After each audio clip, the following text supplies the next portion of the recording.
Good evening. This is for the video discussion board forum two.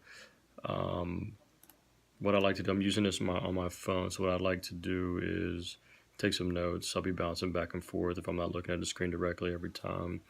Go over my notes with my answers. So my question that I'd like to cover is, can attachment theory explain abusive romantic relationships, and if so, how? And then if not, why? Just off the top, quickly, I'd like to just say that I do believe that attachment theory will have, or one of the attachment theories will have an impact in regards to abusive romantic relationships. Just quickly, just to start, attachment theory primarily focuses on the relationships between a child and their parents, but later studies begin to focus on the adults and their relationships with their partner or spouse. So the four stages, or excuse me, not stages, the four different styles of attachment theory are secure, anxious, dismissive, and fearful. Um, for secure, basically in this situation here, the adult feels connected with their partner, similar to when a child feels very connected with their parent, or as a secure base. These adults, for example, offer support when their partner is distressed. They also go to their partner for comfort when themselves feel troubled. So something's going on within their relationship or at work. They also go to their partner there for support. So that would be the secure. As far as anxious goes, these adults tend to be desperate to form a fantasy bond. So instead of feeling real love or trust towards their partner, they tend to feel an emotional hunger per se. So they're frequently looking for or looking towards their partner to rescue or actually complete them. And this anxious more looks towards like being preoccupied.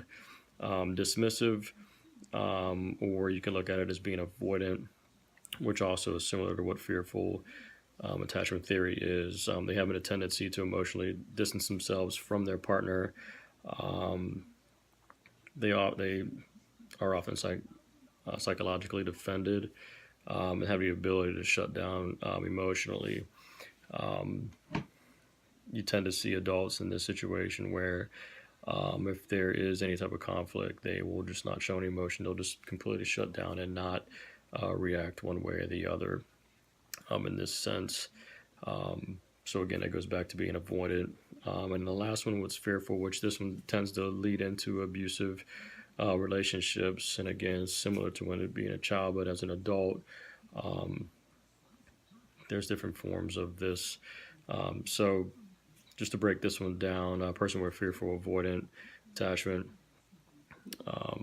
they're afraid of both being too close or too distant from others. So they really have a hard time trying to figure out that balance of what direction they would like to go in with their partner.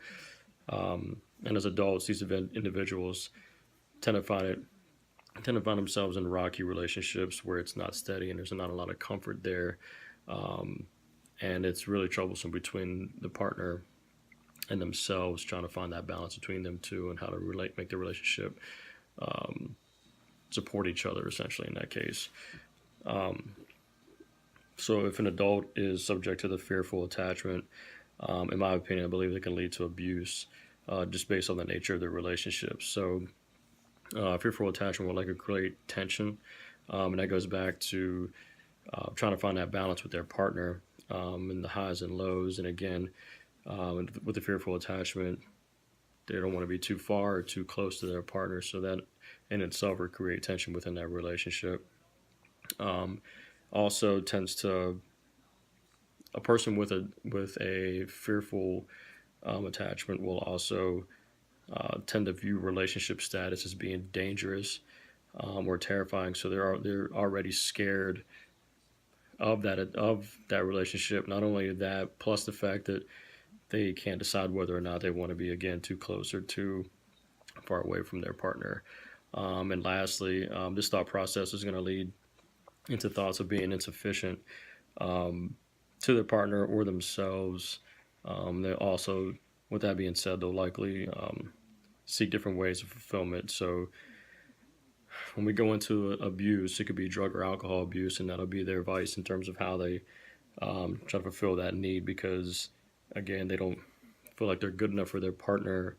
Could lead into depression, and then that's when you start getting into the alcohol and drug abuse.